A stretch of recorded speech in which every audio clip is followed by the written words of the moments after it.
Hi friends, welcome to Uma Kitchen. இன்னைக்கு சாம்பார் பொடி எப்படி செய்யுதுன்னு பார்க்க போறோம். அதுக்கு தேவையான பொருள் சொல்லிறேன். 100 கிராம் தனியா எடுத்து வச்சிருக்கேன். 2 ஸ்பூன் சீரகம் எடுத்து வச்சிருக்கேன். 1 ஸ்பூன் கடுகு எடுத்து வச்சிருக்கேன். 1/2 ஸ்பூன் மிளகு எடுத்து வச்சிருக்கேன். 10 காஷ்மீர் மிளகாய் எடுத்து வச்சிருக்கேன். 2 பட்டை, 3 கிராம்பு, ஒரு அன்னாச்சி பூ எடுத்து வச்சிருக்கேன். 1/2 டீஸ்பூன் வெந்தயம் எடுத்து வச்சிருக்கேன். 2 டீஸ்பூன் துவரம் பருப்பு எடுத்து வச்சிருக்கேன். 2 டீஸ்பூன் கடலை பருப்பு எடுத்து வச்சிருக்கேன். 1 ஸ்பூன் உப்பு எடுத்து வச்சிருக்கேன். சால்ட் உப்பு எடுத்து வச்சிருக்கேன். 1 ஸ்பூன் பெருங்காயம், 1 ஸ்பூன் மஞ்சள் தூள், 2 புடி அளவு கருவேப்பிலை எடுத்து வச்சிருக்கேன். இப்போ எப்படி செய்யுதுன்னு பார்க்கலாம். இப்போ அடுப்பு ஆன் பண்ணிட்டு இப்போ அது கடாய் வச்சுக்கிறேன். சூடு ஏறினதுக்கு அப்புறம் இப்போ பருப்பு சேர்த்துக்கிறேன்.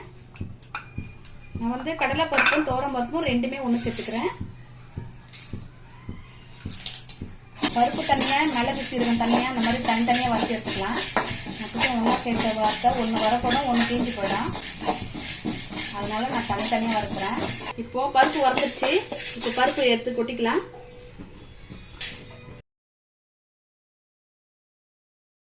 தனியா போட்டு வறுக்கிறேன். சிம்ல கூட வச்சுட்டு வறுத்துக்கலாம். ரொம்ப அடியில் வச்சா தீஞ்சு போயிடும். இப்போ தனியா நல்லா வறுபட்டுருச்சு. இப்போ தனியா எடுத்து கொட்டிக்கலாம். சேர்க்கிறேன். மிளகு, சீரகம் எல்லாத்தையும் ஒன்றா சேர்த்து வறுத்துக்கலாம். இந்த சாம்பார் பொடி வந்து நல்லா வாசனையாக நல்லா மணமாக இருக்கும். இந்த மாதிரி வறுத்து அரைச்சி வச்சுன்னா பிஸ்மில்லாபாத் சாம்பார் சாதத்துக்கு கூட போடலாம். இல்லைன்னா நம்ம குழம்பு வச்சா கூட அதுக்கு கூட ஒரு டீஸ்பூன் சேர்த்துக்கலாம். சாம்பாருக்கு மட்டுமே போடணும்னு கிடையாது. வேறு ஏதாவது நம்ம குழம்பு வச்சோம்னா கூட அதுக்கு கூட போடலாம்.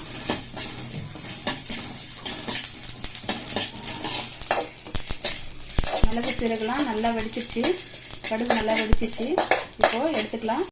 கிராம்பு, பட்டை, அன்னாச்சி பூவும் வெந்தயம் போட்டு வறுக்கிறேன். வெந்தயம் வரப்பட்டுருச்சு. இப்போ எடுத்துக்கலாம். இப்போ கருவேப்பிலை சேர்க்கிறேன்.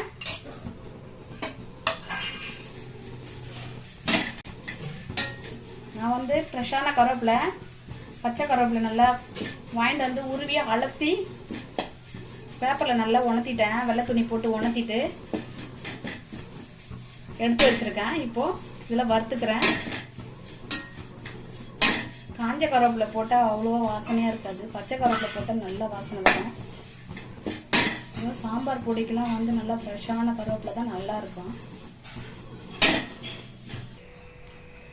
பாருங்க, கருவேப்பிலை நல்லா வறுந்துடுச்சு. இப்போ கருவேப்பிலை எடுத்துக்கிறேன். இப்போ மிளகா சேர்த்துக்கிறேன். நல்லா வறுத்துக்கலாம். சாம்பார் பொடி வந்து 1/2 கிலோ 1/4 கிலோ நம்ம அரைச்சி வச்சோமா ரொம்ப நாளைக்கு இருந்தால் பருப்பு சேர்க்கறதுனால அது வந்து வண்டு பிடிச்சிரும்.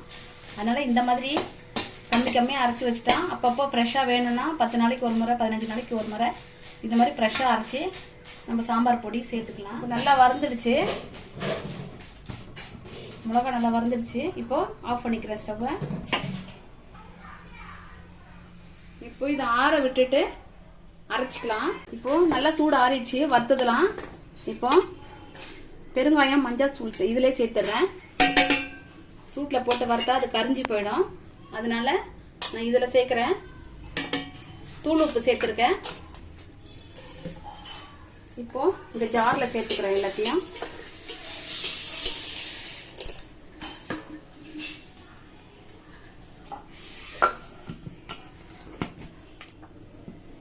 அரைச்சாச்சு பாருங்க.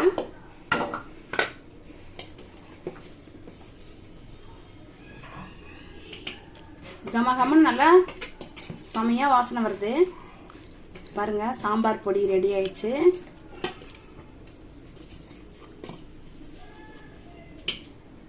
இதில் நிறைய கருவேப்பிலை சேர்த்துருக்கேன். அதனால் நல்லா கலராக தெரியுது பாருங்கள். கருவேப்பிலை இன்னும் ஒரு புடி கூட சேர்த்து அரைச்சிக்கலாம். கருவேப்பிலை நல்லா டேஸ்ட் கொடுக்கும்.